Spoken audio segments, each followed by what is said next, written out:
আজকে শেখাবো শুটকি মাছ কিভাবে করে। গরম জলের মধ্যে শুটকি মাছগুলোকে ধুয়ে নিলাম। ধুয়ে নেওয়ার পর ঠান্ডা জল দিয়ে শুটকি মাছগুলোকে আরও ভালো করে ধুয়ে নিলাম। ধুয়ে একটা পাত্রে তুলে রাখলাম। এদিকে আদা রসুন আমি পরিমাণ মতন কেটে নিয়েছি। তারপরে আদা রসুনগুলোকে থেতো করতে লাগলাম। একটা একটা করে অল্প অল্প করে থেতো করলাম।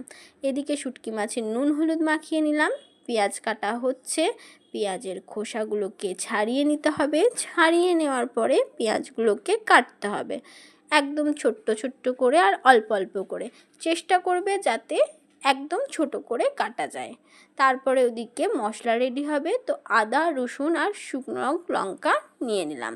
নেওয়ার পর মিক্সিতে বসিয়ে দিলাম। মশলা আমার রেডি। এদিকে তেল আমার গরম হচ্ছে। শুটকি মাছগুলোকে ছাড়তে হবে।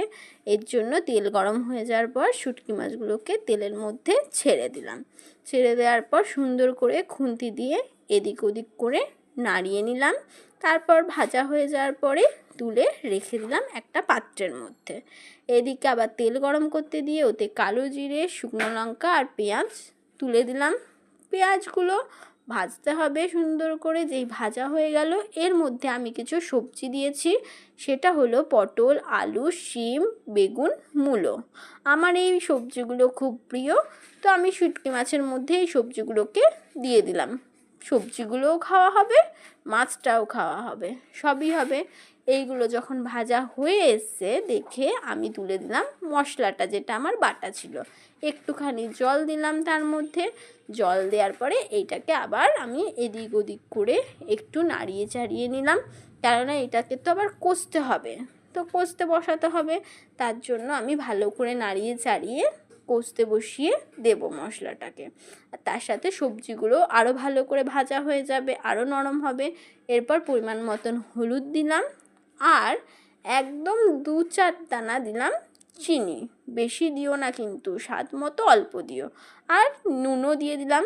দেওয়ার পরে এরপরে আবার ভালো করে আমি নাড়িয়ে চাড়িয়ে নিলাম। দেখো জলটা শুকিয়ে গেছে, তাই দিয়ে দিলাম আরও একটু বেশি করে জল। এতগুলো সবজি আছে না, তো বেশি জল তো দিতেই হবে, তাই আমি একটু বেশিই দিলাম জলটা। তারপর আবার ফোটাতে বসালাম। দেখো আমার সবজিগুলো সুন্দর করে ফুটছে। এর মধ্যে দিয়ে দিলাম এরপর শুটকি মাছগুলোকে। দেখতে পাচ্ছ শুটকি মাছগুলোকে দেখা যাচ্ছে। তারপরে ওগুলোকে আবার ভালো করে আমি নেড়ে চেড়ে নিলাম। এদিক ওদিক করে নাড়া হয়ে যাওয়ার পরে এর মধ্যে দিয়ে দিলাম ধনে পাতা। ধনে পাতাগুলোকে কাটা শুরু করে দিয়েছি। দিয়ে দিলাম ধনে পাতা। দেখো ধনে পাতা আমার দেওয়া হয়ে গেছে। এরপরে এটা আরও ফোটাতে ফোটাতে একেবারে যখন জলটা যখন মরে যাবে তখন